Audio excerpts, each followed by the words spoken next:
Aronson, Here. Aronson, Here. Lee's not here. Fallon, Here. Held, Here. Incan, Here. Sherburne. So thank you, Kelly. Appreciate that.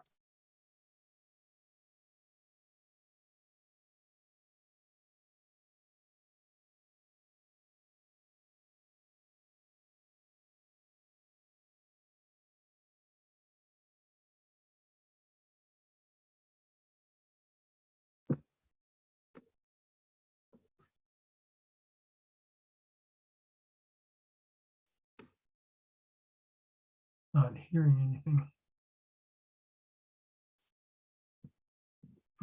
Is anybody speaking? I can hear you, Dan, but I cannot hear speakers. I can't hear anybody on the dais. Agreed.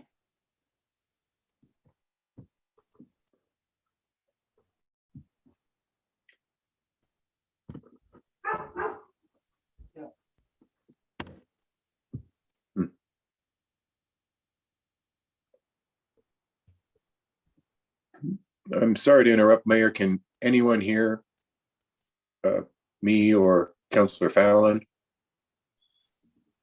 Thad, I can hear you. It looks and like Dan. council chambers are muted.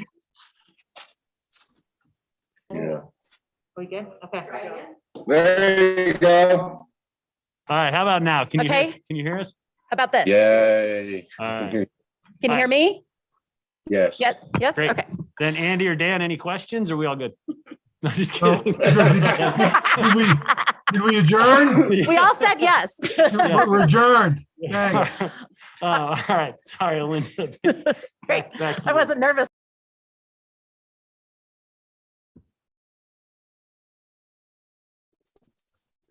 Town of Frisco is muted again. Go ahead. There you Elena. go. All right. Again, thank you very much for having me here. I feel like I can talk real fast. As you are aware, we are in need of a new town manager in light of Tony's resignation last week. In the past, we have recruited internally for our previous town managers with heavy support from the previous town manager that vacated that position. Since 2011, if you weren't aware, we have had 5 different town managers. That does include 1 interim town manager. And of those 5, it was an average of just less than 3 years in the position, the longest one being there for 5 years, and the shortest being most recent, not including the interim town manager. So most of them that were there less than 2 years or less. I'm sure that we're all in agreement that we are looking for stability and longevity in our next town manager going forward. We are aware that there are 2 other town manager searches going on right now in the state of Colorado. And this was on a quick search, but Eagle County as well as Telluride are both looking for town managers. We're also during a time of election with open positions that'll be coming up on this town council. So based on those facts, that it's my professional opinion that we mix it up and we hire an external recruitment firm. If you're not familiar with an external recruitment firm, as it's mentioned in the analysis that you have, executive search firms will provide objectivity. They will use their external expertise to find top level talent. And that's really what we're looking for. We are looking for cream of the crop. An external recruitment firm is going to help us understand what we're looking for in a town manager. They're going to understand that from town council's perspective, from the leadership team perspective. They're going to understand what's worked and what hasn't worked in the past. They're going to advertise and search for candidates. They also have a very vast expertise in their high level positions. They're going to screen and interview candidates based on our criteria that we want. They would schedule in-person interviews. They would narrow down to the top 2 to 3 candidates that town council or whoever is elected to be a part of the interview process here with the town and the council. But they would narrow it down to the top 2. They would even provide us with interview questions for whoever is going to be interviewing. They will assist in the negotiation process as well. They have very vast resources, and that's really what we're looking for. Typically, a firm would charge anywhere from 15 to 20% of that overall annualized wage. And so we have estimated around $40,000 for this project. So based on those pieces and our recommendation, we would like to know if town council is supportive of the direction to hire an external recruitment firm. What questions might you have, or comments or concerns? Thank you very much. Is the sound still working online? You guys can still hear? Are God, these I hope microphones? so. Excellent. Okay. Just me. I could see they were paying attention to you. I just want to make sure we still have any questions at this time. Yeah, go ahead. Jump in. Alinda, so you mentioned, well, two questions. One, the executive search firms, are there firms that specialize in municipal government? There absolutely is. Yes, there are quite a few. There are, let's be clear, there's a million firms that are out there, but there are definitely thousands that specialize in that. We have taken a look high level at about 20 different firms, and then we've narrowed it down just high level, us looking and on the internet and chatting with other towns that have recruited, down to maybe a list of 5 right now that have specialized in that area, or also specialized in the state of Colorado and understand our mountain environment and what we are looking for. Because you could get somebody out in California or New York that just doesn't have a clue of the mountain lifestyle. So that would be an important part too. Okay, and then when you say that they would narrow it down to 2 or 3, I would just expect that we would be a part of that process, just in case one fell through the cracks. I mean, in the past, we've had the chance to review resumes and things like that, and that may or may not be valuable, but narrowing it down to the top 3 is quite a task. So I would just, maybe there's like a sequence that, And there would be, you would be a part of it every step of the way. Everybody on this town council is very important and very busy. And so we don't want to waste time with the ones that we know aren't, and that's where they're going to help us. If we said narrow it down to our top 7 and you want to interview them all, they work for us, right? So whatever it is that we are wanting and how that evolves, they will definitely work with us. Great questions. Thank you. What else do we have? So I think council, what we need to say is that people good with moving forward on the budget expense to start this process soon. I think the timelines you'll see is hopefully this is the start for us to get some interviews, some of these potential firms, select a firm in tandem with that process. Where also you'll start seeing in some of the APCs, we're bringing in some outside folks to help with us start putting together some of kind of what was in also attached to the packet in the CML article on kind of next steps to best set us up for our internal processes with council on this process as well. So we've got that is well scheduled in the coming work sessions so that they're kind of working congruently to expedite this entire process to make sure that we're ready when the right candidate is available. So that's my hope, and I'm in support of going out and having staff come back with the top firms and we'll select from that. I'm good. All right. Online, Andy, Rick, Dan, you guys good with Yeah, that? I'm in support of, following Olinda's direction. We have her and we should definitely utilize her. Thank you. Thanks. All right. I think I saw thumbs up or head nods from everybody else. So Okay, thank you very much. I appreciate your time. Thank you. Afternoon for the work session is the Arts and Culture Strategic Plan request for proposals, and hello, Vanessa. Mayor, Council, thank you for having me here to discuss the 5-year Arts and Culture Strategic Plan. This is in direct response to Council's direction from the November 9th meeting, where we not only discussed the possibility of a strategic plan and Council gave direction to pursue that, but also an Arts Council, and I'll touch on that as well. You'll see that the RFP was, of course, attached and has been reviewed by several staff members, but really looking for your feedback about what should be included in that RFP. Really, this plan is about giving us a very actionable and clear plan forward that honors the priorities the council has set forth. So really looking through that lens of what council's priorities are and determining how do you incorporate visual and performing arts and the things that the town does all over the place. It would set the course for Frisco's long-term investment in the arts. And it would be about this kind of process, a very public process.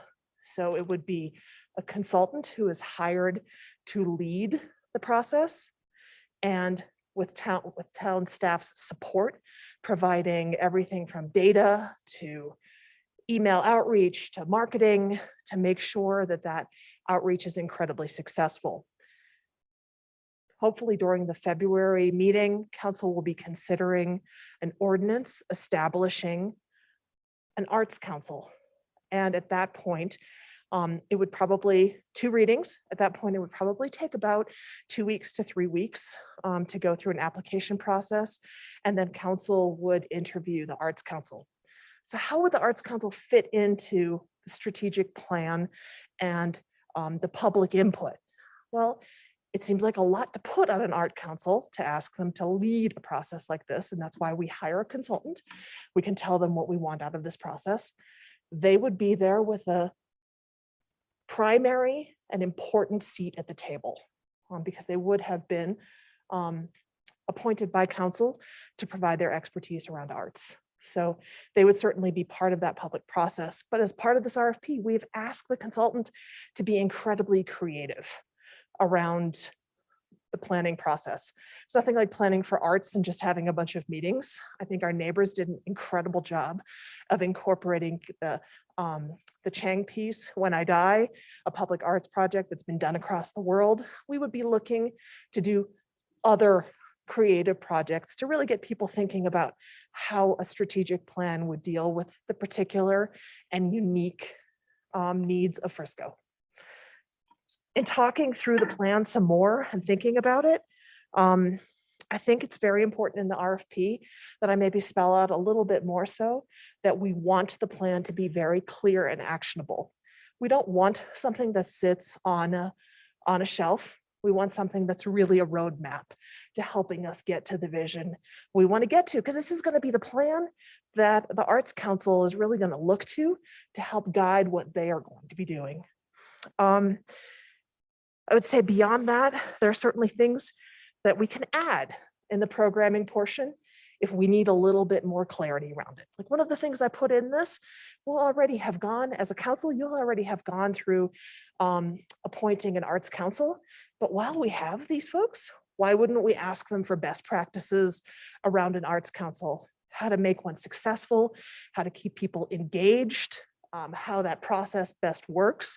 We could certainly adapt those strategies going forward. And of course, we can add things like best practices for accepting donations or whatever council might feel is incredibly important to add to the RFP process. So in closing, I would just say I would recommend to staff that we move forward with the strategic 5-year arts and culture plan. And we're seeking council feedback regarding what other things should be in this RFP. What are the things that you really want to see this consultant do? Thank you. Vanessa. I'll kick it off, and I think, so I know we did talk about kind of doing the 2 processes at the same time. But then looking at the RFP, one of the bullet points is to kind of include always, you said, the best practice and what a arts council really looks like. And I'm wondering if personally not having a really good understanding of what this council will do or how they'll act and what they'll bring, not that I'm not in support of it completely, but just kind of, it's more of a personal knowledge.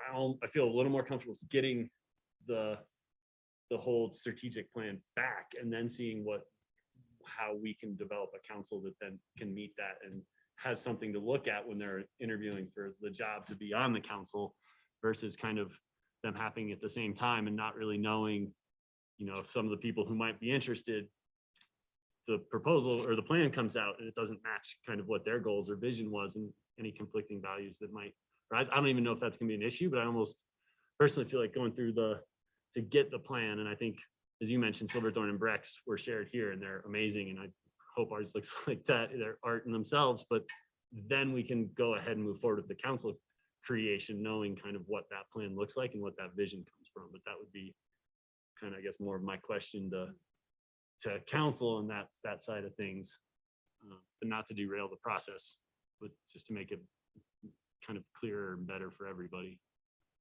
But as for moving forward with other than that, I am good with the RFP and I'm ready for at least that part of the timeline. I like everything else that's in there, but love to hear other thoughts or conversation, Andy. I share the concern of the timing between appointing the commissioners and doing the plan. Yeah.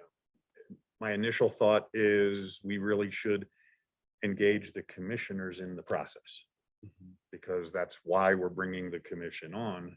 You know, the consultants can, I don't know what the commission will look like as far as who or how, you know, what skills they're going to bring to the table, but we have to figure that out at some point.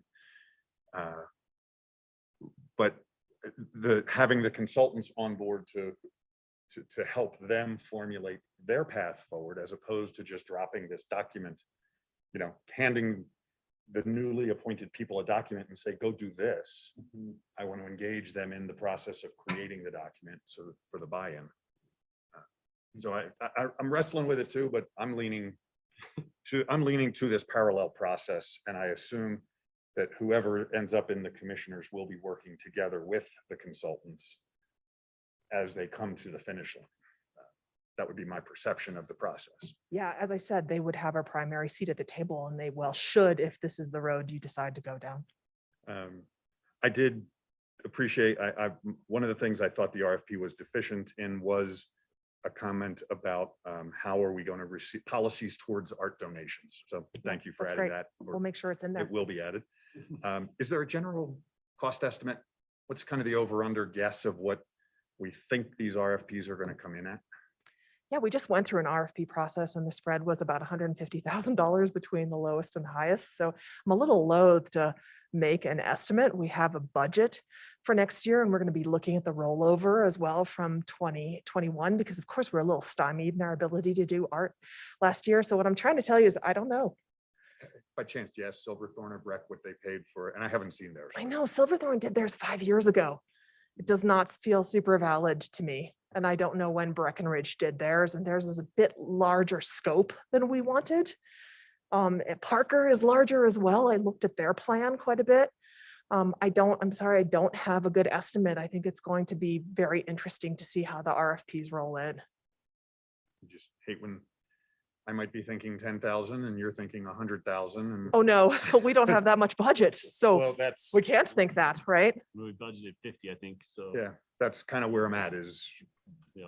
consultants can put numbers on paper and we all go, wow. I think it's really, right, is it really about the deliverables and making sure we get a plan that we want and that's really actionable? And sounds like you prefer some good negotiation. Well, Which I is hate to say, totally yes, reasonable. let's do this. And then they come back and it's some crazy number, but we've kind of already said we're doing this. So it's helpful to have some guiding number of what is the number that will shock us? Or We what felt is the number confident will that make it- us happy. We felt confident that it would be below 50,000, but I haven't failed to be surprised in the past 2 years about costs. Right. Okay. And I would say then I think that there is some room for negotiation to say, okay, so which deliverables, how many meetings are we looking at then? What are the things that we can, because I would cut a meeting out any day for a creative process.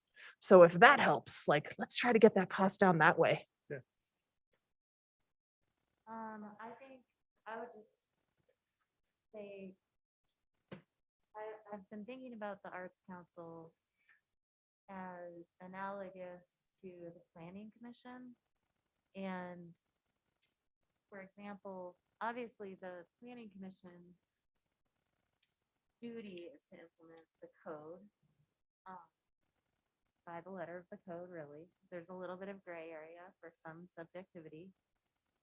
This is a little bit different nature, certainly, but when it comes to long-range planning exercises like the comprehensive plan, the Planning Commission played a really critical role in that, but they certainly didn't like drive the bus, if that makes sense. Council drove the bus, the obviously the consultant, community development staff. But the planning commission certainly played a very vital role. So I think it's such a good point, Hunter. I'm concerned though that if we wait to appoint I have talked to so many people that have already expressed interest. I mean, I think that I'm really happy because there's people that are excited about it, that want to apply, artists, business owners. And I think people are ready to get involved.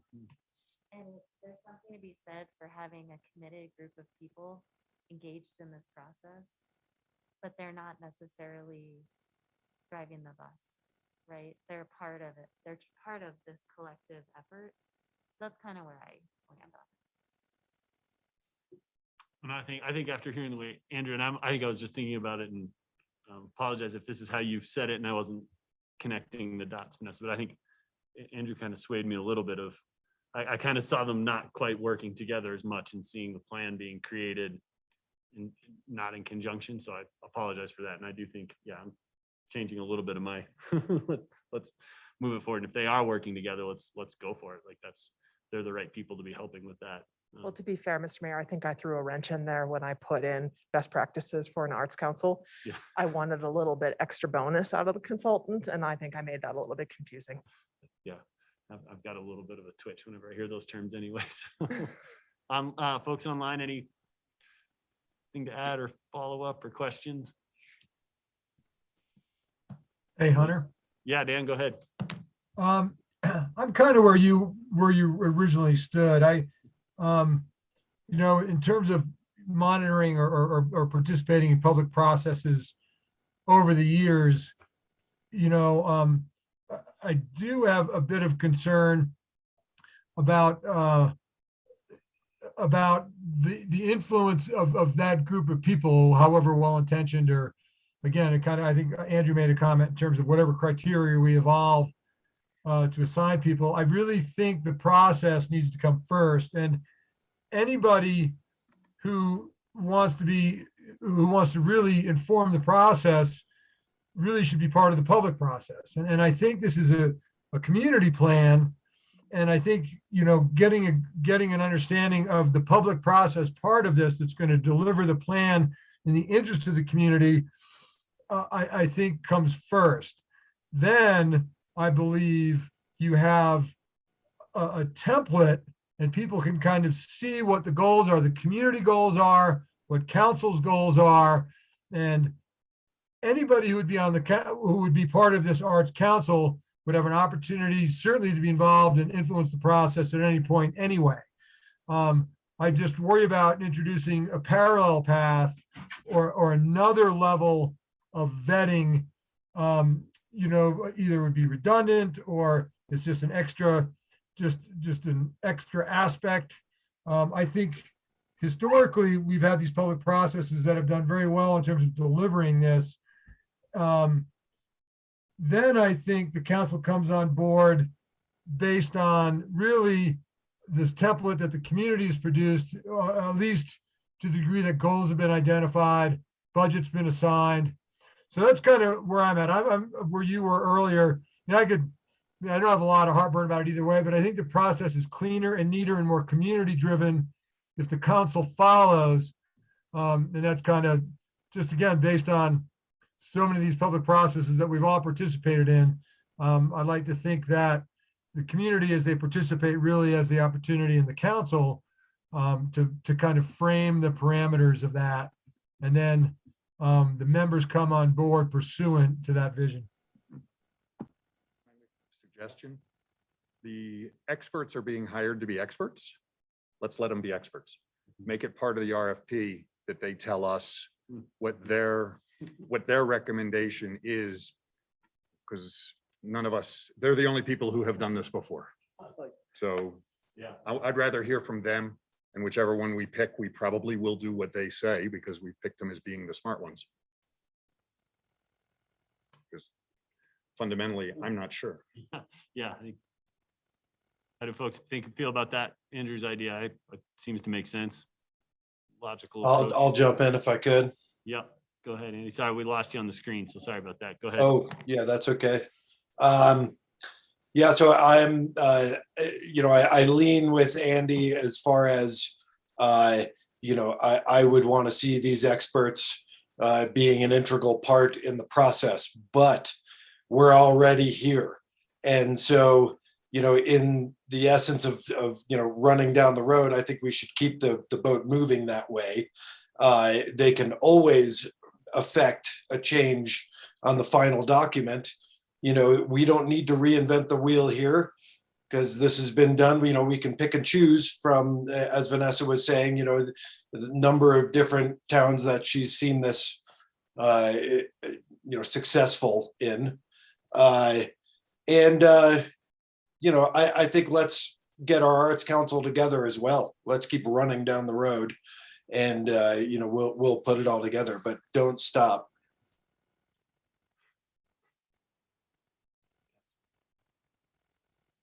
Rick, I'm gonna call you out. Love to hear your thoughts. So we can get some direction because we're kind of in the middle of the road right now. And want to give Yeah, Vanessa- sure, guys. So I hear, when I hear Dan, I think we're still talking the same timeline, right? I think it makes complete sense to use the consultant's expertise on board.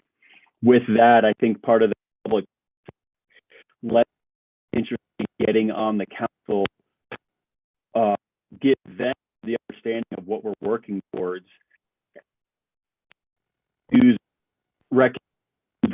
It'll be known of what criteria we're using to bring folks on, and an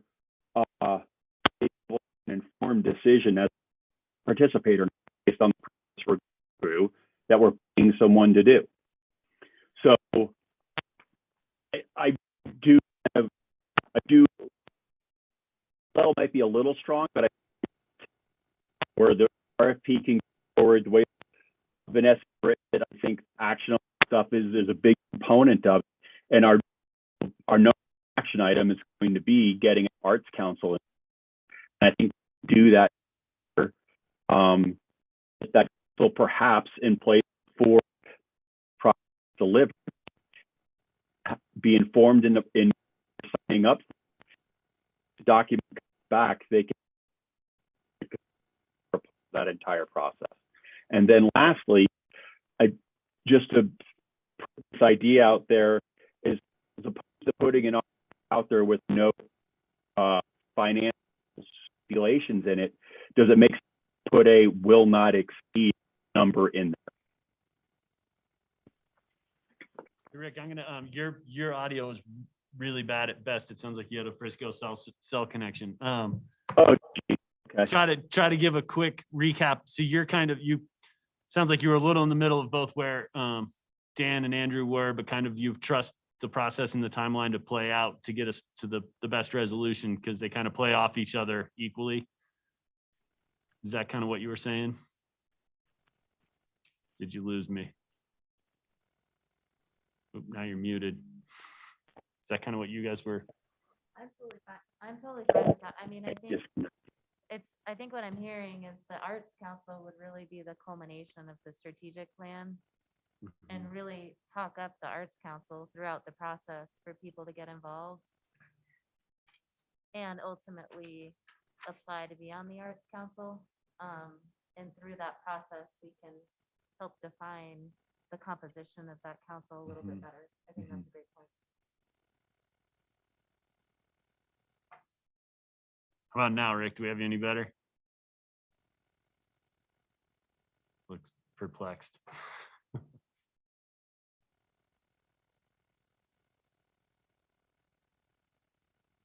Nope.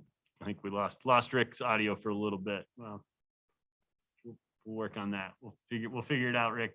See if we need to have you call in too. We could do that. Go ahead, Andy. I see you unmuted.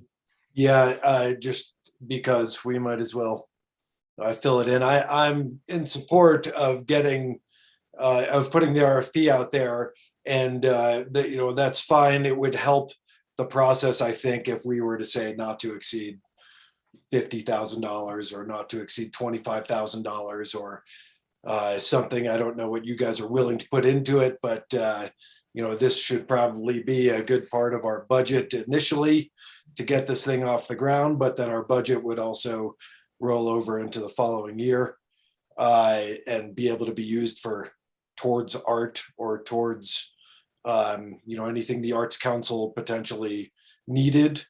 But I think as long as we were willing to keep the document relatively fluid, the Arts Council could easily come to us with whatever updates and changes they felt that it should have. And, we update the document.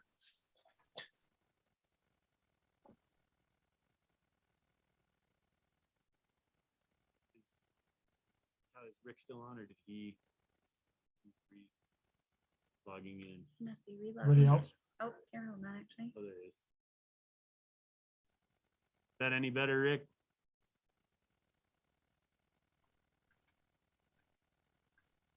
Nope.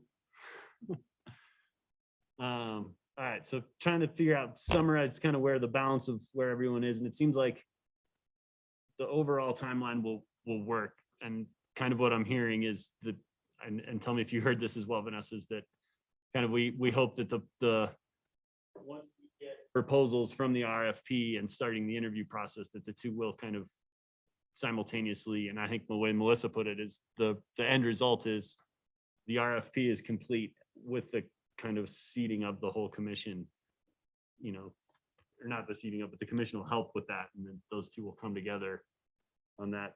And April seems quick for that whole process, but that by the end, we will have the whole strategic plan and the commission working kind of simultaneously. Okay.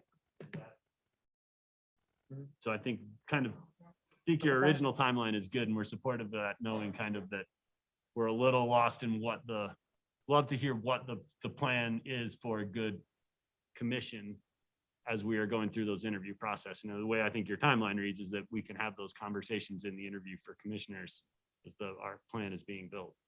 Does that make sense? Not quite. I think what more of what I heard was maybe utilizing the strategic planning process to come up with a plan for seating an arts council, and at the same time really selling the idea of being on an arts council and engaging potential people who are interested in that process through this strategic planning process. Like, if you're a citizen, business owner, and you're interested in the arts, you should be part of this process, because at the end, we will be appointing an arts council. Those folks would already have an influence. It sounded like to me like that was kind of the hybrid we were all getting to. And then at that point, an arts council with this guidance from the consultant and their expertise, for lack of better term, Mr. Mayor, best practices, we would then move forward with seating an arts council. But hopefully those citizens and residents, business owners would have already been involved in the process. That's what I heard. That was an adept communication expert trying to distill what I was trying to say. Does Okay. that council agree? Yeah. Strategic plan first, arts council really at the That's end where of I'm that. at. Yep. So yes. And I would just leave open unless we hear a relatively firm opinion otherwise from our consultants. Sure. So, Okay. Yes, you were exactly right, and I made it very convincing. Great. Anything else you. on the council's part before we go on to the next work session? Hopefully And we can- anything else in the proposal, any programming, Oh, that's right. That was another question. deliverables you would want to see that you're not seeing already? I think Are you gonna put a not to exceed? Am I going to do what? Are you gonna put- You know, I have to say, I feel a little bit out of my depth on that one. I haven't seen RFPs with that in that, but have I read 200 RFPs? I haven't. I think that there are potentially some other ways to deal with it. I wish Susan Lee were sitting next to me right now. She has really been a great guidance on this. I would say that we are going to have a cyber meeting to see who's interested. And I'm guessing the question, it always does come up. And at that point, we could talk about a not to exceed. What's the difference between putting it in, I guess, then?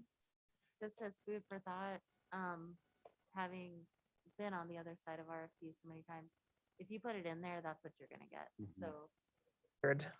Yeah. and I mean, most consultants will look at the budget and see that we have $50,000 for the arts and use that as a gauge. They're not gonna send us a proposal for $100,000, knowing that, and if they do, then they didn't do their research. Right. So, I mean, it depends how we feel, if, how strongly we feel about, do we really want to give a firm number, or see what people come up with. I agree that if you put a number, then what you're doing is asking them to bid on services for that amount. Well, this is what I can give you for $40,000 as opposed to this is what I think is the good project, good price, and then encourage them to à la carte some stuff if we want to choose additions. I agree with that. So how about, then it sounds like the direction is leaving that off. Yep. Great. I would agree. And then I think Andrew's point was a good one. I didn't even think about that as the donation. But otherwise, any other additions or interest to see in the RFP? Thank you, Vanessa. This is a huge step. Thank you, Mayor and Council. Thank Yeah. you very much for your support and your direction. Would you Confusing mind what pulling seemed that like a up for me? Simple. Is it on here? It is. Yeah, why can I not operate a lectern, people? Yeah.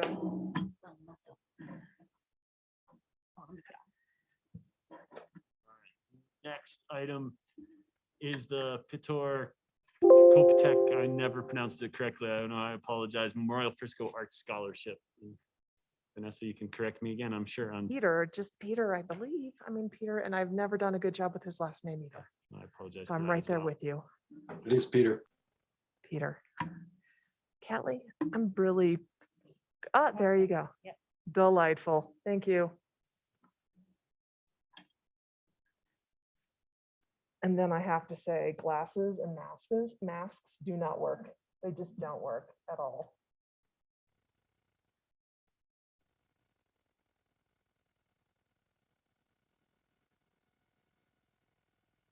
Wow. That was double black diamond level for some reason. Okay, so how this all came about. And what's before you, of course, is a very brief memo about Peter and the proposal to have a scholarship in his name, an art scholarship. How did it come about? The family did not approach us. His friends did not approach us. Last year, we found out that Peter was going through colon cancer. And we knew Peter a little bit better from the Black Lives Matter mural, which is what he is painting right here. And regularly, the Make Frisco group has talked about supporting local artists of all different kinds and mediums. And I think sometimes people don't think of a tattoo artist immediately when they think of visual art, but he was most definitely an artist. And in talking about that with Make Frisco and hearing their discussions about supporting local artists and how to encourage art in the community, I thought more about Peter, and Councilmember Sherburne and I had gone back and forth about the fact that Peter was sick. And then, of course, we found out that Peter had died from colon cancer. And it was an idea that was hatched in response to that philosophy from Make Frisco to acknowledge local artists and encourage the next generation of artists. So this is him working on that. I'll go to the next slide if I can. I feel like this is just ridiculous. Oh, you had it. Oh, It was there. it's too impatient. So that said, it was an idea that was hatched and that we wanted to bring to you. There are so many options for ways of thinking about this. One is saying, yep, go there, do it. Second one is let's do a scholarship, but let's change the criteria. Let's change the amount. The next option is to do nothing right now. The next option around that is to say, you know what? we're about to go into a strategic planning process. We're about to appoint an arts council. What we want to do right now is have the arts council consider and figure out if they want to do a specific arts scholarship. So there are so many different ways to think about this proposal. We just wanted to bring it to council because it was so timely. And again, no, we haven't approached Peter's family or his friends at all at this point.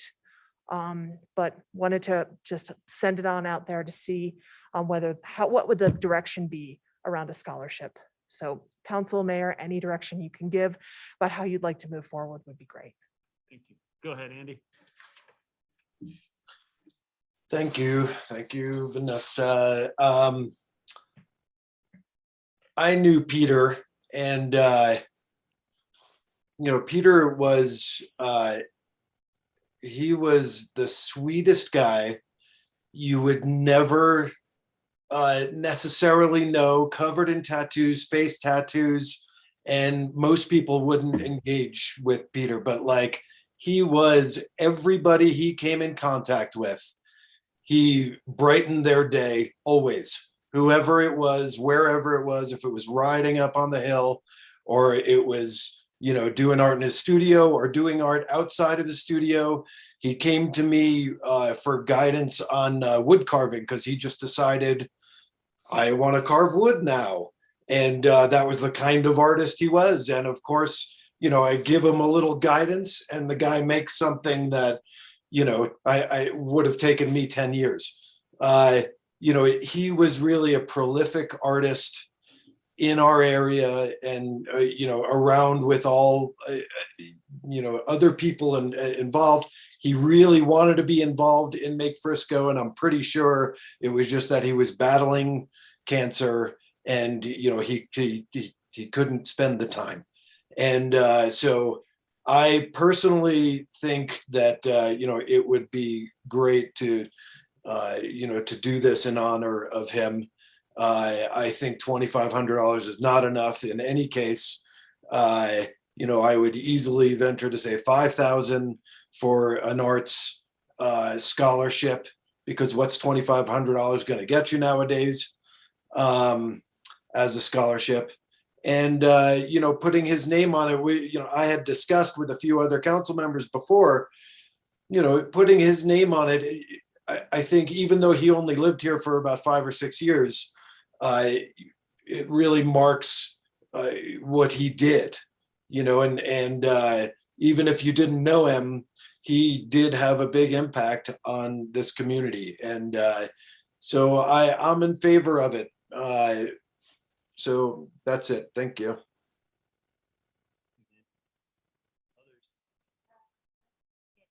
So I did not know Peter well. My interactions with him were exactly as you describe, Andy. He brightened my day. I spent a little bit of time with him during the mural painting and thoroughly enjoyed hanging out with him as he painted. I think artists like Peter are what make the fabric of this town so special, and individuals like Peter, not just artists, but individuals. And I think having a scholarship in the name of an artist like Peter speaks to the fact that we support our youth pursuing the arts. And Dan and I, for the last couple of years, have done the scholarship review. And I know, Dan, you've talked at times about, are these scholarships, should we do more scholarships for kids going to different types of schools? And art school certainly falls into that category. It can be a 4-year college. It can also take other forms. And I just think it's super special to celebrate that and encourage a different path. So obviously I support it. The amount I would leave to the rest of council. I'm okay with 2,500. I'm also okay with 5,000. So I'll defer to you all, but thank you. Melissa.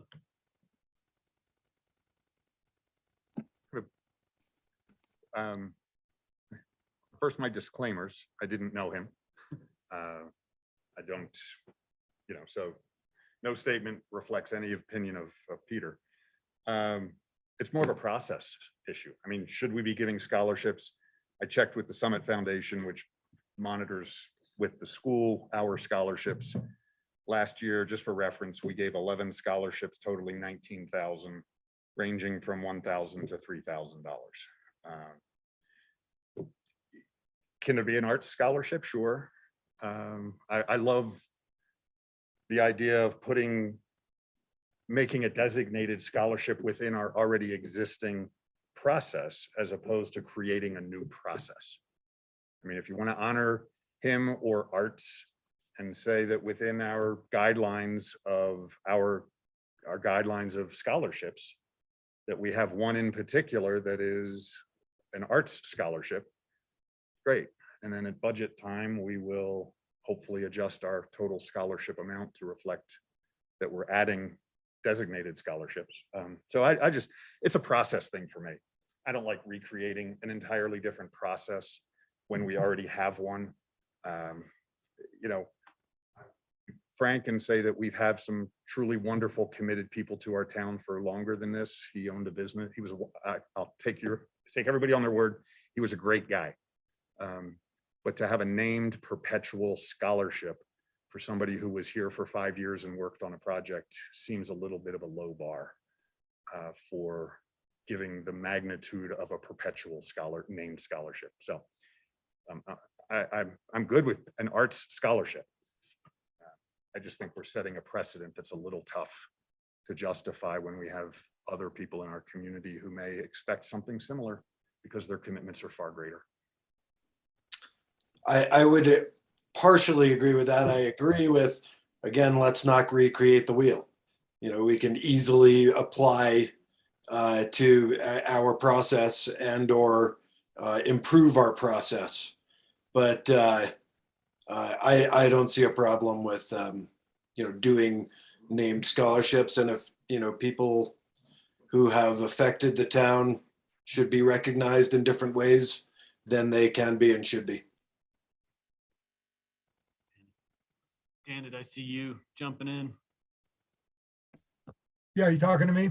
Yeah, go for it, Dan. Yeah, and you know, in terms of memorializing, you know, any one particular person for any particular reason, it's so subjective. I did not know Peter, and I don't really have a lot of heartburn about memorializing him based on the impact that he had in the short time he was here, based on the feedback and the effect that's being represented by some other council members. Andrew, I see your point, and generally I'm in agreement.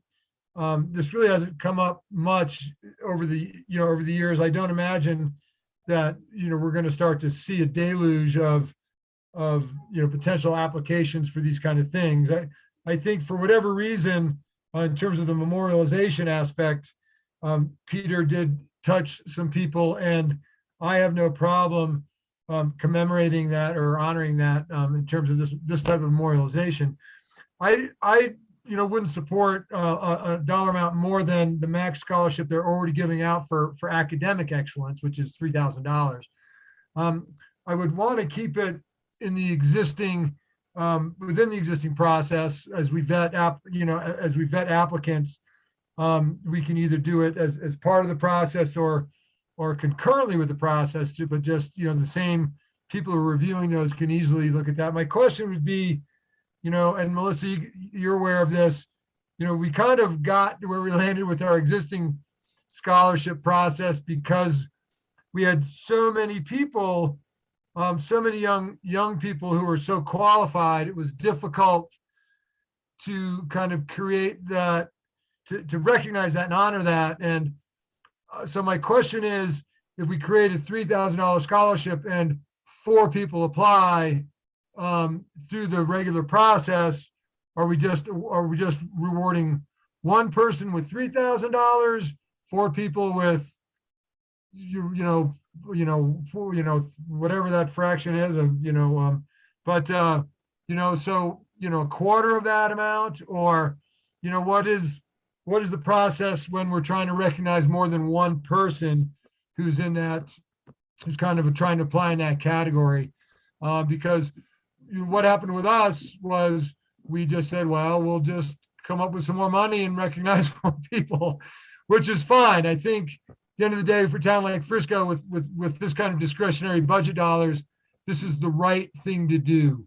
Returning this money back to the community in this way is probably one of the most enlightened things that we can pursue. But I do think we need a little bit of a protocol here.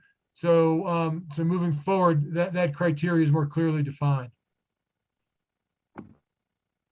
Council, I would also point out that I did not require, as part of the criteria that I proposed, that the person be a Frisco resident, because it really narrows the field. While I would love more people to go after arts education, I'm feeling a little skeptical about that. Of course, this criteria is all open to discussion and direction. I think I'd start with that. I think to Dan's point is if there were multiple candidates or applicants or qualified graduates, that we would prioritize then in that situation of the Frisco student. And if not, I think that's part of, the competitive process of going for scholarships. And I think it's great to have that. And I'm fine. I would like to see it. And I kind of always thought it going in conjunction with our normal scholarship process. So I think putting it into that makes the most sense. So it's not separate from in the process, then we're not creating anything new. And so, yeah, and I think if in doubt or there's multiple qualified students, then I think Frisco, if one is from Frisco, that should prioritize that personally, if we had that problem.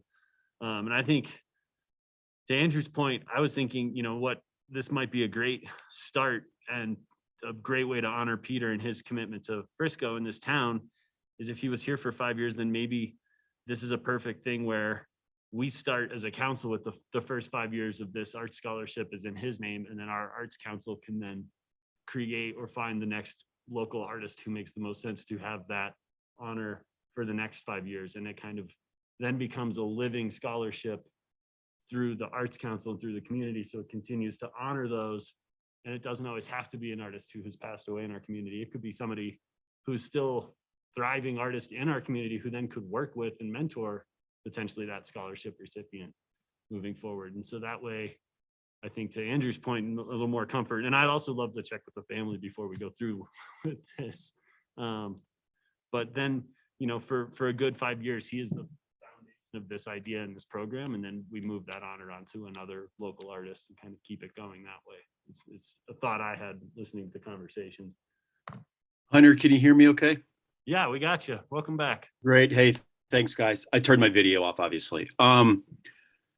So just on the scholarship, again, I'm not opposed to an arts scholarship, but how did we get to deciding all of this right now is a little discomforting for myself, especially when we weren't approached. There was no dollars donated to fund it for future years. I take everyone's word for the impact on the community. I did not know Peter.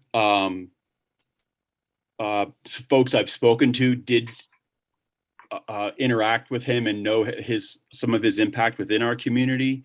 I would like to keep it as part of our regular process as far as the scholarships go. And at the very least for this round, as proposed, right, it looks like it may be on council to review the applications, which is fine. That again fits right into our proposal. The dollar amount, again, it's not about the dollar amount. It's just about how we got here. And is my audio coming through better than it was before, Hunter? Yeah, we got you. Okay, great. So again, just to sum it up, I'm okay with the scholarship, and I like the idea of the 5 years in Peter's name, and then looking for other folks to honor in a similar fashion. But it feels awkward discussing a scholarship in someone's name without having been approached, without having spoken to the family in a public forum for the very first time. Thanks, Rick. Much clearer that time. Can I just add two detail points? One is, if we're going into the, what I'll call our existing process, there's a bit of a different criteria, and maybe we've got a gap in our system, but I would like to include homeschool graduates. They do count. And hold on, sorry. And we also should be clear that a CMC admittee would be whatever, however we're defining the college experience that they're going for. I would certainly hope that a CMC experience would qualify. And I'm not sure in the terminology you. that's either in our existing criteria or in what was in the memo, if that counts. So It says bachelor's degree program, but that's why we're here. If we don't want to I do don't know if a that. 2-year degree is a bachelor's degree. It is not. It's an associate's degree. Okay. If we're supporting an art student, the fact that they're only going to go to college for 2 years. Again, I think we support CMC because they do so much. We can't exclude them from a scholarship program that we're pursuing. I mean, I think that we're all basically in agreement that we want to support an art scholarship. We're okay with it fitting into our existing process. One thing that I found with our existing process that I'll just highlight real quick is some kids don't know about it. And so given, I mean, I can't say why, but I would just want us to make sure that the high school college admission counselors know that this is a very unique scholarship that's going to be available for application, and it will be competitive, you know, so that they know who their art students are, so that, you know, they can really encourage those kids to apply. But it sounds like we're not in consensus on the naming. I hear what you're saying, Hunter, and I don't think it's a bad idea. The only thing I would say is I have shared the idea with some close friends of Peter's, and one friend that broke down into tears. They thought it was so wonderful. So it's a little awkward to take the name off of something after 5 years. I've never seen that done. If there's a precedent for that, I think that's fine. You know, I can't stand here and say emphatically that, you know, as Andy knew him well. He has people in the community that knew him extremely well. And I think that's why we're even talking about this. I think it's also sort of a factor of we're in this moment of funding arts in our community. And he was a very impactful person in these last few years that was present, and now he's not, and there's a desire to honor him. I'm okay with it. I respect others' opinions on this. That's the only thing I would be concerned about, Hunter, is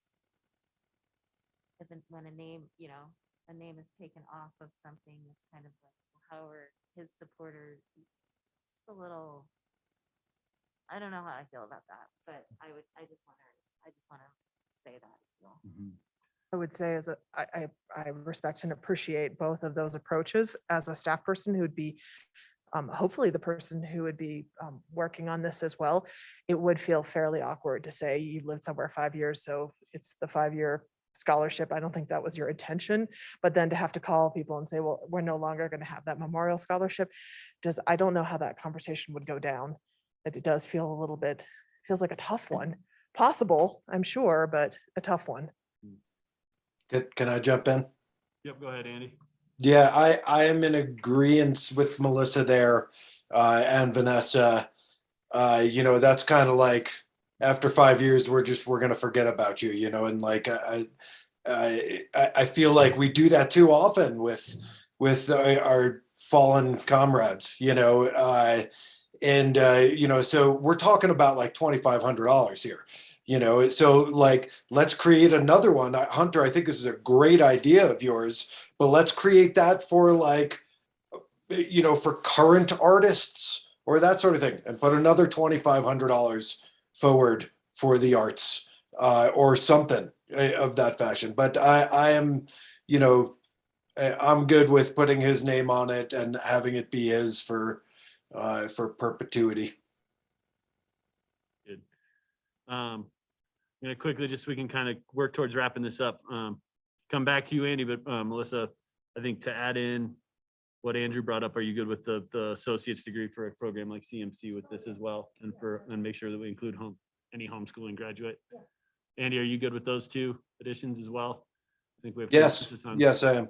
Okay, great. Dan, where are you falling on the naming and then the homeschooling and the bachelor?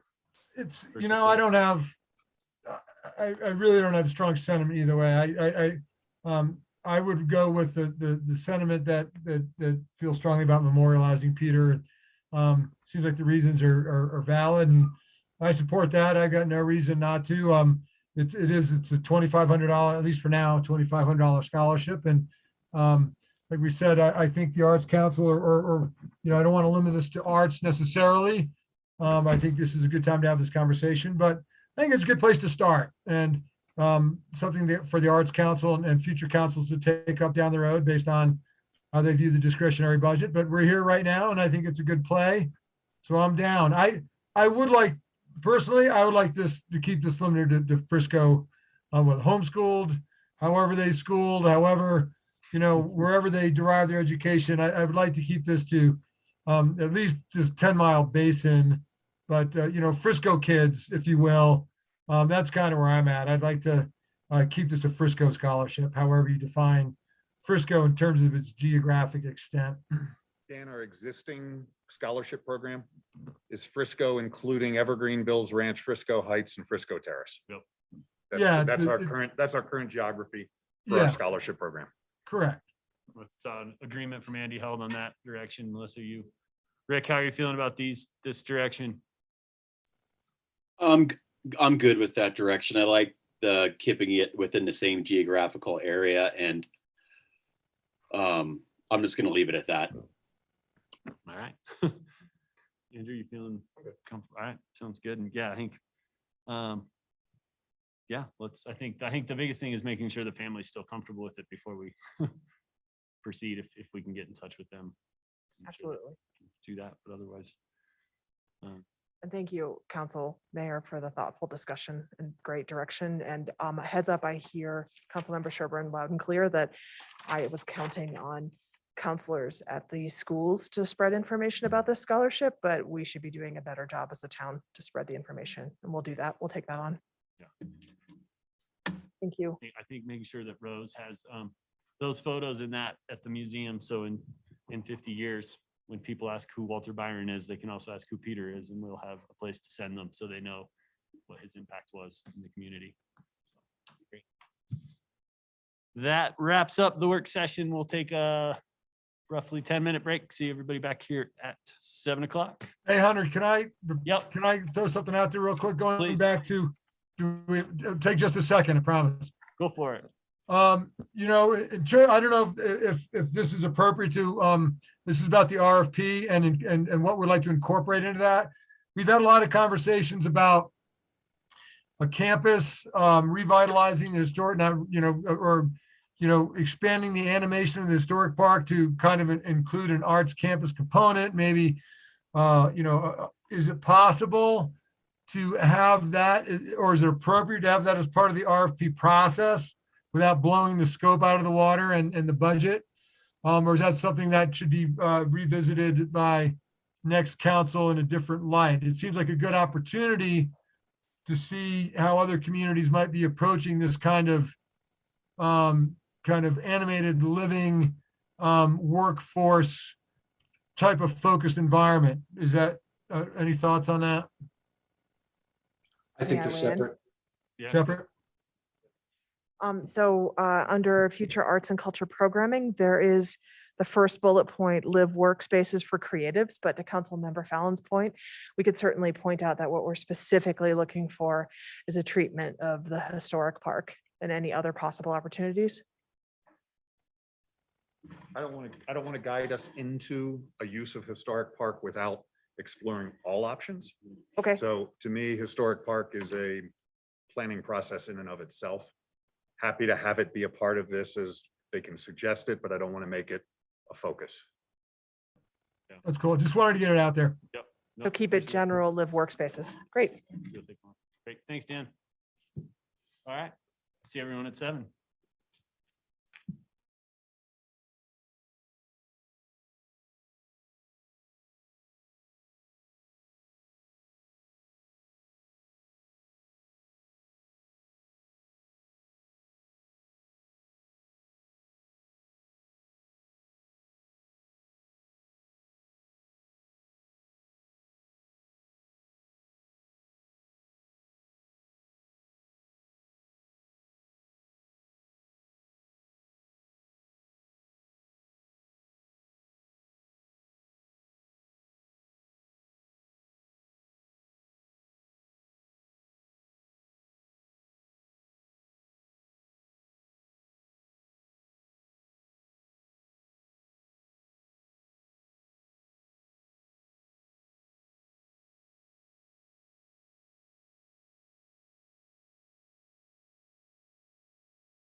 Good evening, everyone. 7 o'clock.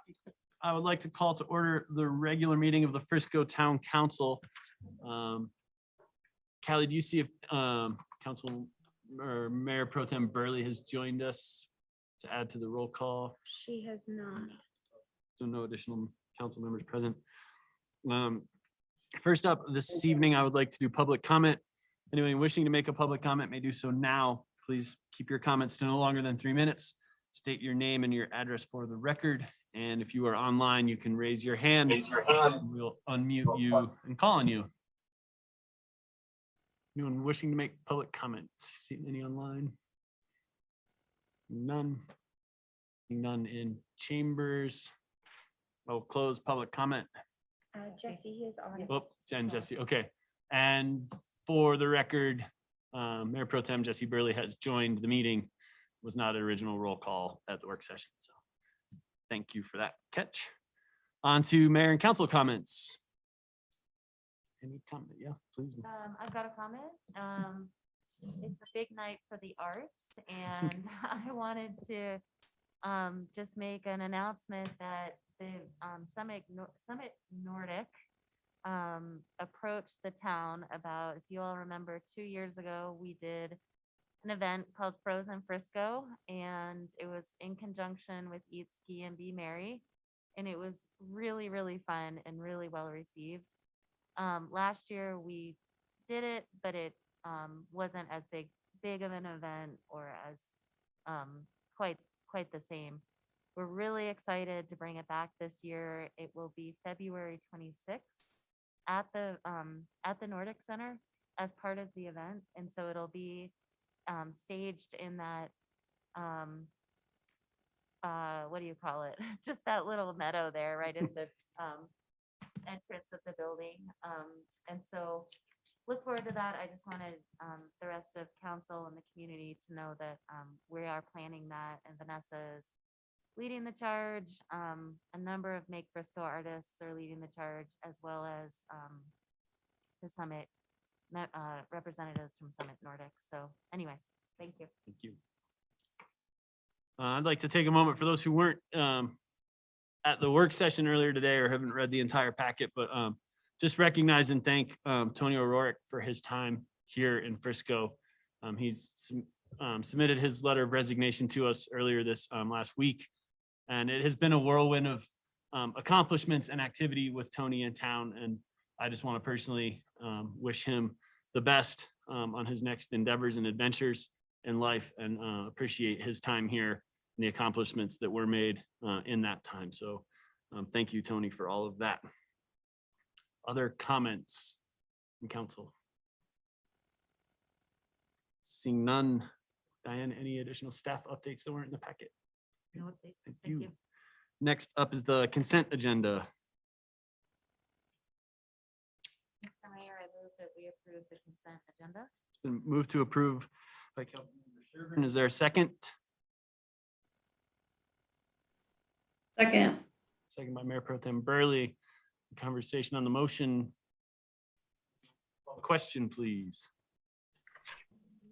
Callie, I'd be happy to do that for you. Mortensen, Yes. Burley, Yes. Sherburne, Yes. Allen, Yes. Incan, Yes. Held, Yes. Aaronson. No. Thank you. Thank you, Deborah. Next up is new business. This is agenda item number 1, and this is amendment to the workforce housing planning. Sorry, it's on page 2. Planning agreement between the Colorado Department of Transportation and the Town of Frisco. I'll open up public hearing, turn it over to staff, and Don Reimer, welcome. Good evening, Mr. Mayor and Council.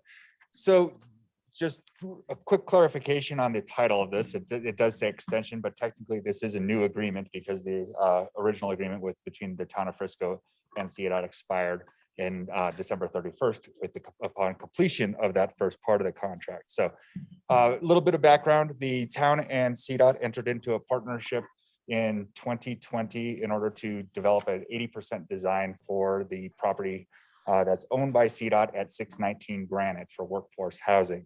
That was an 80% design, and the purpose was so that town council as well as CDOT could understand the feasibility as well as the potential costs of developing this project for workforce housing. About August last year, I think both parties did determine that, yes, this was very feasible. It is desirable. It may be more expensive than we had originally intended or hoped. However, that's out of our control a little bit due to the world that we're currently living in. So with that said, the consultant architect did complete those 80% construction drawings in accordance with the schedule. At that point, the contract between CDOT the agreement between CDOT and the town technically expired. And we are now at the stage of negotiating the next step of that for operation and construction of the project. In the interim, in looking at the timeframes as well as the necessity in order to get a project out to bid, we are in consultation with CDOT. We are requesting that we go ahead and enter into a new agreement for a short term to complete the 100% drawings so that the project will be ready to go out to bid upon the completion of negotiations for that construction operating agreement for the project. So with that in front of you, there is a new agreement that would take that through the 100% CDs. That would be the only purpose of this short-term agreement. The final construction and operating agreement would have to be executed in place prior to going out for any RFPs for a general contractor on the project. When town council awarded the bid to Studio Architecture back in January of 2021, actually it was 364 days ago today, so we've made quite some progress in the past year. That was for an amount of $259,000. They included an ad alternate of $37,900 for that 100% CDs. And so this is still within the overall budget of that project of $300,000, $150,000 for the town and $150,000 for CDOT. So no additional funds would have to be appropriated in order to accomplish this. So the sole purpose of this is to extend this agreement, enter into a new agreement with CDOT to effectively extend the contract to include 100% CDs. And with that, I'll take any questions. Questions for Don? Any public comment on this particular agenda item? Seeing no public comment, close public comment, back to council discussion. It's exciting that we're getting closer. I'm looking forward to getting that going. And perhaps a motion. Mr. Mayor, I move that we approve agenda item 1, the amendment to the workforce housing planning agreement between CDOT and us. Been moved to approve by Councilmember Aronson. Is there a second? Second. Seconded by Councilmember Held. Is there any conversation, discussion on the motion? Seeing none, can you call the question, please? Certainly. Aronson, Yes. Mortensen, Yes. Sherburne, Yes. Held, Yes. Burley, Yes. Allen, Yes. Incan. Yes. Thank you. Thank you. John. Next up is old business agenda item number 2. This is the second reading of ordinance 22-01, an ordinance submitting to the registered electors of the town of Frisco at the regular town election to be held on April 5th, 2022. The following question, setting the ballot title for such question and providing for the conduct of the election. 1, whether commencing June 1, 2022, the town of Frisco should impose an excise tax of 5% on short-term rental of accommodation units as a new tax pursuant to Article 10, Section 20 of the Colorado Constitution. I'll now open up the public hearing, turn it over to staff. And Don, welcome back. Good evening again, Mr. Mayor and Council. So as Mayor stated, this is a second reading of of a proposed ordinance, which would place a ballot measure on the April 5th, 2022 ballot to consider an excise tax of 5% on short-term rentals. The first ordinance was first reading of the ordinance was passed by a 5-1 vote on January 11th at the January 11th meeting. At that point in time, there was also a second question that was discussed and included in that first reading or in the initial draft of that first reading of the ordinance, which has since been removed at direction of council. That was related to council member absences. So that has since been removed. So this is the only question that is being proposed for the ballot. Just wanted to make that clear. So going back and just touching base again, this proposed ballot question, if approved by the voters, would ultimately place a 5% excise tax on short-term rentals that would potentially generate an estimated $1.2 to $1.5 million in the first full fiscal year of the that it would be in effect. It would go into effect ultimately June 1st of 2022. So it'd be in effect for the remainder of this year. In combination with the current taxes that are imposed on short-term rentals, this would place a total of 15.725% tax, including all sales and lodging taxes on all short-term rentals. The purpose of this the revenues generated from this would be to fund workforce housing for the community. As we all know, there is a huge need for workforce housing, and we are looking at a number of different programs in order to implement and need funding in order to a steady stream of funding in order to do so. So with that, I open to any questions on the second reading of this ordinance. I did want to point out that there was a minor typo in the draft ordinance that was in the packet. In section 2, which is the ballot question language, which is the bolded section on the bottom of page 2, it states that shall town of Frisco taxes be increased by 1.4 or $1,400,000. That should actually be $1,500,000. We've made that correction and would like to just make that for the record. So with that, if there's any questions, I'd be happy to answer. Any questions for Don? No questions. I will open up for public comment. Hello again. Hello. Hey, dear Frisco Town Council, my name is Mary Waldman, 261 North 6th Avenue. In 2021, the town sat on 4.8 million of 5A funds, which you spent $203,000. In 2022, there is 5 million of 5A waiting. What I took away from these past sessions on excise tax is that you don't have a plan to spend this money. Here's what we heard from 3 different town council members. It's on YouTube. I'm in support of excise tax and we'll figure out the details later. Another, we just need more money and we'll figure out a way to spend it. And the really good one, more money is good. We also heard from Councilmember Dan, who said we have 5 million of 5A that is being underutilized. Let's activate Housing Helps 2.0, spend it, get aggressive in buying properties, deed restrict, and flip it. I'm not opposed to the idea of STR funded tax. What I am opposed is a blanket 5% without a clear plan in how it will increase workforce housing. The excise tax on STR may seem like a good idea right now because tourist demand is strong, but we all know our tourism economy can turn on a dime. It happened in the early 90s with a recession, 9/11, 2010 financial crisis, and the COVID shutdown. When our economy turns, Frisco will be at a massive disadvantage because every town will then be fighting for tourist dollars. Without overnight visitors, all other sectors will suffer. At 5%, you will alienate the property managers, second homeowners, realtors, force us to fight this bill and divide the local community. The above recorded quotes and many more like it will be used as battle cries.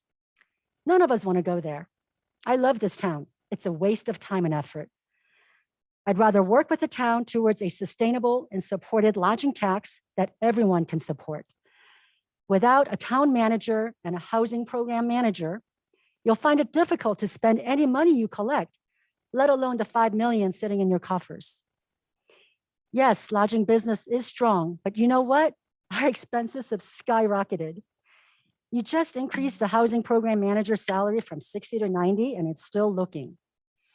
When you make decisions that will have an irrevocable impact in our economy, you must look at the whole picture. Although some will support this tax, there will be many who will read the council comments and see this as a greedy money grab from local businesses. I urge you to find the middle ground and compromise. Councilmember Melissa, you said, I want to ensure you that we are not looking purely to short-term rentals to fund workforce housing. I'm glad to hear it. Let's be the positive example in our community and use sound compromise as a foundation of Frisco politics. I propose a 2% excise tax on lodging combined with a 0.5% sales tax that sunsets in 5 years that I think is equitable and fair. Everyone benefits from workforce housing. I hope you'll give this a serious consideration. Thank you. Thank you, Mary. Others wishing to make public comment this evening? Yes, go. Okay. Is there anyone online? This time I'll close public comment, back to council discussion.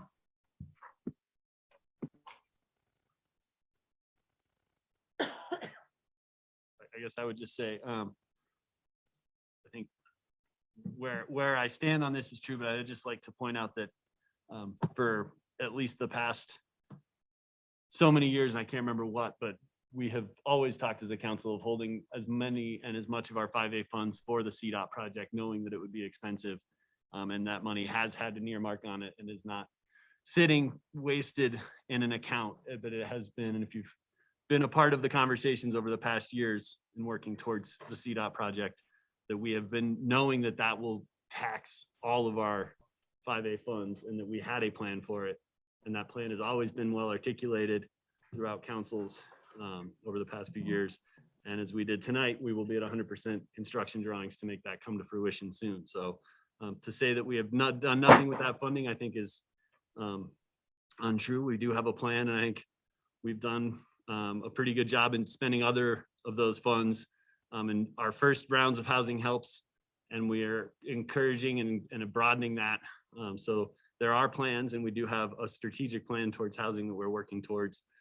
So it's not a blank check. We do have plans, and we are working towards making it better. So I would just put that out there. And I think that we are making good strides in trying to solve some of this problem with our housing for our workforce. If there's no other council discussion, perhaps a motion. Mr. Mayor, I'll make a comment. Yeah, Dan, go ahead, please. You know, I generally support the idea of an excise tax. I think to some of the comments that we've heard from the lodging community, I think we're just missing an opportunity here to come up with a more inclusive, more broadly supported index of, types of revenue streams that recognize how that impact and benefit is spread out throughout the community. So, and the competitive disadvantage can be real. And I think there's a way, and I did suggest this last time, and I still feel strongly about it. This is a missed opportunity to use this to catalyze the short-term rental lodging community to partner with us to help us leverage this capacity to really expand the recognition of the fact that, the Housing Locals program really is a way to get 5A money and excise tax money, if you will, back to short-term rental owners who really help us create capacity for workforce. It's really an opportunity. It's just it's a glaring, that capacity issue is just continues to stare me in the face, that we have to find a way to motivate short-term rental partners to work with us. And then we need to kind of expand that plan so that we have a working program that constantly creates landing pad units so that we have a stream of landing pad units between hotel rooms and short-term rentals to really allow us to get out there and create an entry-level compensation package that includes housing. I think this is a missed opportunity to not have that exemption as part of it. Now, I know we talked about it coming down the road, and one of the reasons, or it might be revisited later, I appreciate that. It does certainly complicate ballot language, but I think you could unify a lot of support for this issue by extending, it might be early in the game to say extending an olive branch, but to really kind of create a pathway for partnership. I think you bring people on board rather than, kind of create that adversarial situation. And I think we all recognize the need to bring some more money to the 5A fund when we're talking about Housing Helps 2.0, or we're talking about the Housing Locals program. We do need a working wallet with several $1 million in it to really effectively prosecute these programs, and then $4.5 million for CDOT, and then $3 million for Galena Street.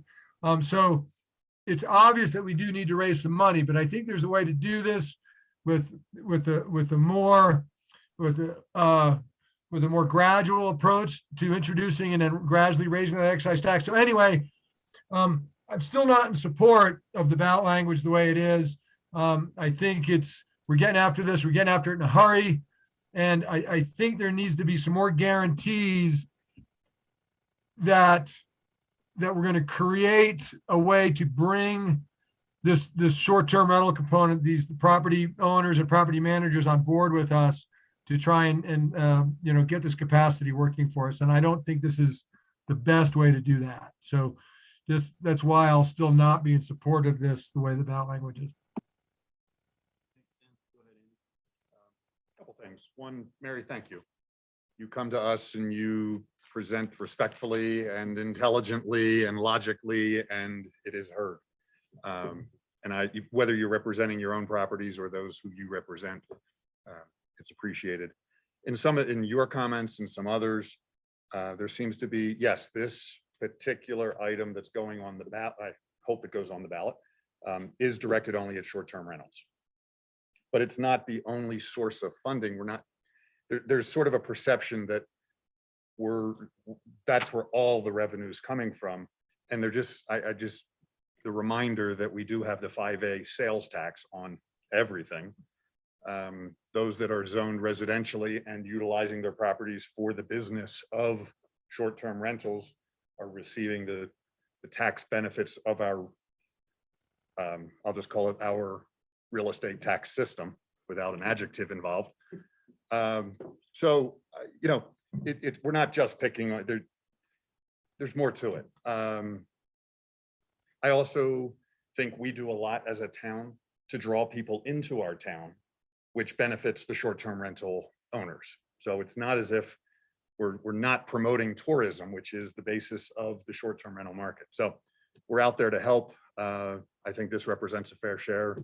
I hope it goes on the ballot, and I hope the residents of Frisco see this as something that's beneficial to the town as a whole. See what happens.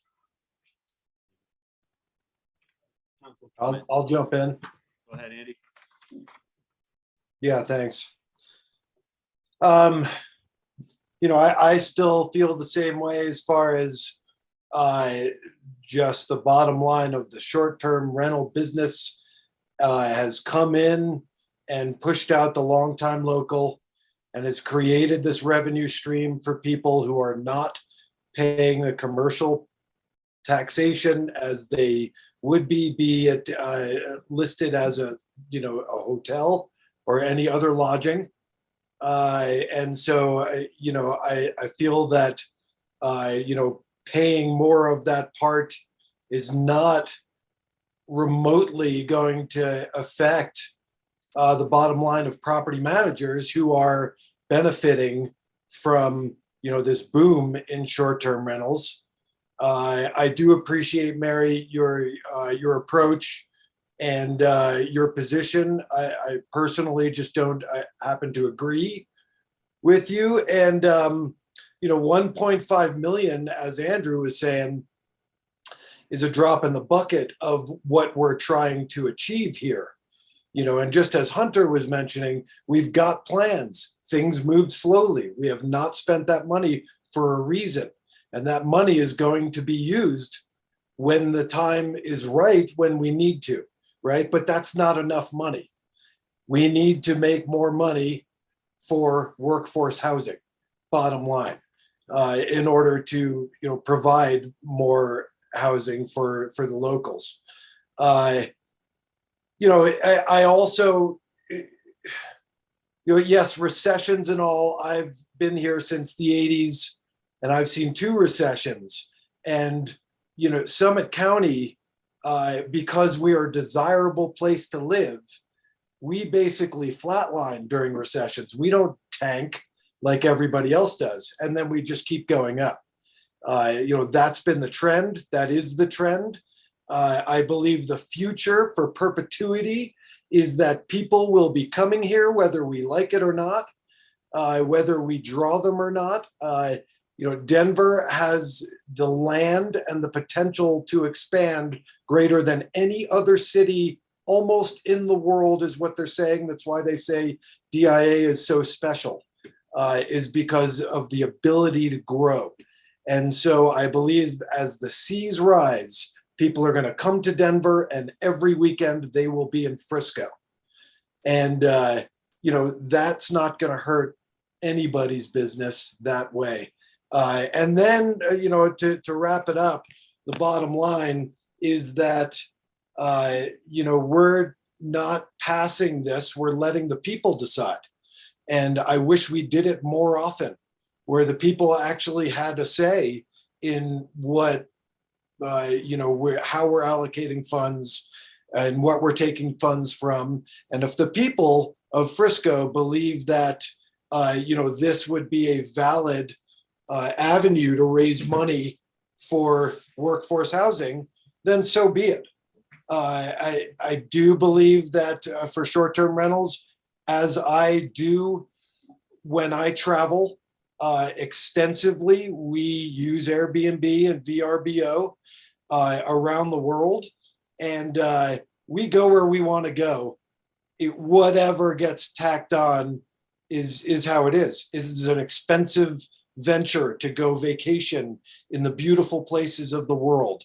And, that's not something property managers are going to take on. That is absolutely going to get passed right on to the consumer. So that's where I come from. I hope it gets on the ballot, and I hope that, we hear what the people of Frisco want. Thanks, Andy. Comments, motion.